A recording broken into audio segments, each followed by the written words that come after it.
Kwa mujibu wa tafiti, watoto huogopa sana baba zao kuliko wanavyowaogopa mama zao. Ndio. Unafikiri ni kwa nini ukiwa ni mwalimu wa neno la Mungu? Mwalimu wa neno la Mungu. Sababu kubwa kabisa ni ukaribu. Sasa unakubali ni kweli?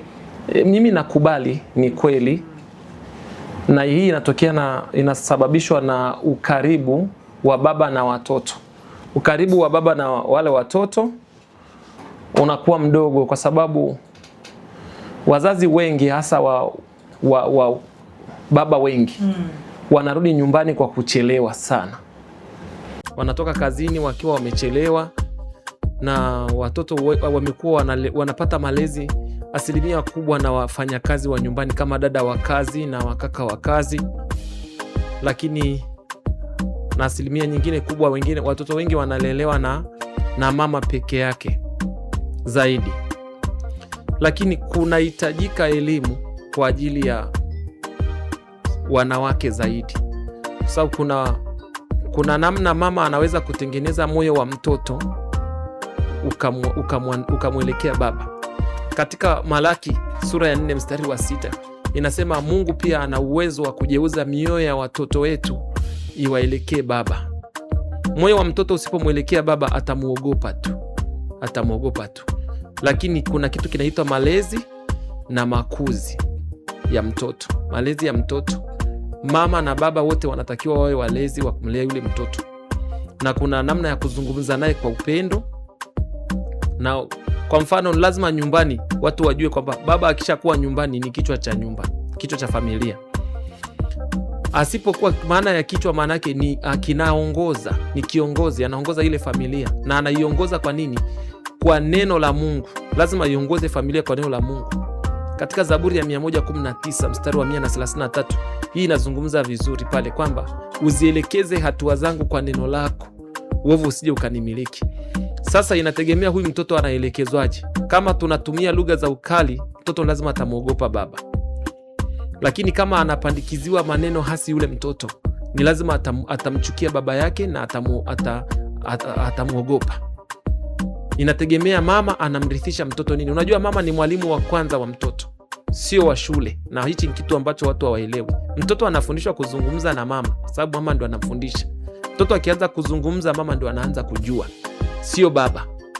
Kwa hiyo pia inategemea pia kama hiyo familia sasa pia ina utaratibu wa kukaa baba, mama na watoto kwa pamoja, kama kanisa la nyumbani wakazungumza kwa pamoja. Kuna utaratibu wa kupongezana, kuna utaratibu wa kutiana moyo. Kuna mzazi mwingine wa kiume ameokoka, lakini hata kujua hata maendeleo tu ya mtoto wa shule imekuwa changamoto. Kwa hiyo unakuta mama ndo ana play party zote hizo. Anaenda shule kufuatilia ripoti za mtoto. Mtoto akiumwa, mama anaenda naye hospitalini. Mama ndo ajue mtoto amekula au hajala. Sasa huyu mtoto kwa kweli akimwona babake hatamuogopa. Na anaweza akakimbia, kaona kabisa kwamba huyu ni mtu ambaye labda ni mtekaji. Hiyo ieleweke tu, ni mtekaji. Kwa sababu hasa hawa wanaume ambao pia hawajaokoka, ambao unakuta amemtia tu binti mimba huko. Sasa binti analea mtoto. Mnasikia hichi kitu kinaitwa single mother. Single mother maana yake ni mtoto anayelelewa na mzazi mmoja. Ndio. Tayari tunaandaa kizazi ambacho hakijui sauti ya baba kuanzia huku chini. Sasa siku ule baba anataka kwenda kumtembelea ule mtoto kwa siri, anakuja ghafla. Mtoto hajawahi kumuona baba tangu amezaliwa. Baba anatuma tu hela kwa njia ya simu, mama anatekeleza mahitaji pale. Huyu mtoto labda anapofikisha miaka 4, 5 au 6 au 7 huko, anakuja kuona mtu ameingia labda na pikipiki au na gari ghafla nyumbani kwao. Hamfahamu, mamake hajawahi kumtambulisha, una baba au una baba, huyu ni nani kwako? Huyu mtoto ataona labda hichi kitu labda ni nyani, au huenda ni hawa watekaji wanaoteka watu. Unajua kuna hawa watekaji wanaoteka watu. Huyu mtoto anaweza akaangua ukunga. Lazima kuwekwe mazingira ya kutengeneza ukaribu na hawa watoto kwa njia ya kuwafundisha neno la Mungu kwa upendo, kuzungumza nao kwa upendo, na hata katika kuwaonya watoto. Hata kama wewe ni baba, lazima uwaonye katika lugha ya upendo, kuwarejesha kwa upendo. Lakini ukitumia ukali uliopitiliza, sasa matokeo yake watoto hawa watakuogopa.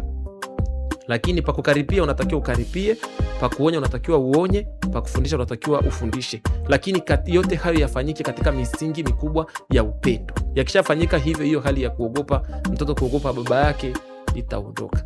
Lakini wazazi pia wa kiume watengeneze pia ule ukaribu na watoto wao, wawasikilize. Kwa hiyo mimi naweza nikalijibu hivyo, nafikiri nimejibu kwa sehemu. Karibu mtangazaji. Asante kwa kutujibu kwa uzuri kabisa kuhusiana na tafiti yetu kwa siku hii ya leo.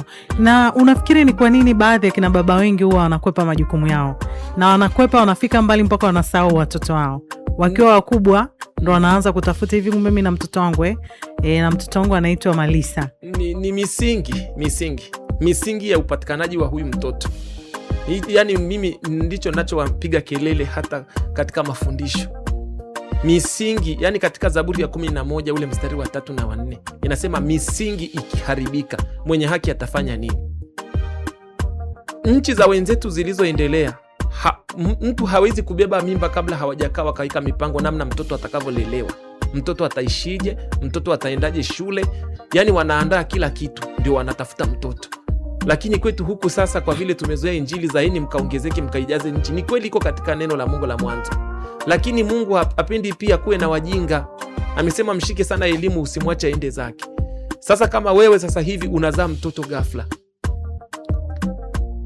binti umebeba mimba tu, huna kazi unayofanya, mume hana kazi anayofanya, yani mmezaa watoto tu kwa anasa au kwa tamaa za mwili. Sasa yule mtoto kulea ile mimba mpaka mtoto atoke ulimwenguni ni gharama. Hata kujifungua sasa hivi ni gharama. Huyu mtoto ataishije? Sasa ndio unashangaa sasa mwanaume anamtelekeza binti akiwa na mimba. Kwa hiyo sio kwamba wanawakataa hao watoto wakiwa wameshazaliwa. Wengi wanawakataa wakiwa wajawazito, wale wamama wakiwa wajawazito. Mama zetu wanaachwa sana wakiwa wajawazito. Kwa hiyo anaenda kujifungua kama mtu ambaye amefiwa na mume, hajui baba, anaenda kliniki zote mwenyewe, anaenda leba kujifungua mwenyewe, anarudi na mtoto mwenyewe, anahudumiwa na shangazi au bibi au mama mdogo huyo mama. Sasa huyu mtoto anakuja kuwa mtu mzima kama mimi sasa, labda hata na miaka 25 huko 26. Anaona mtu amekuja anasema mimi ni baba yako. Tangu siku ya kwanza ametokea pale hospitali. Na watoto wakiwa tumboni wanasikia. Yes. Wachungaji wanaelewa.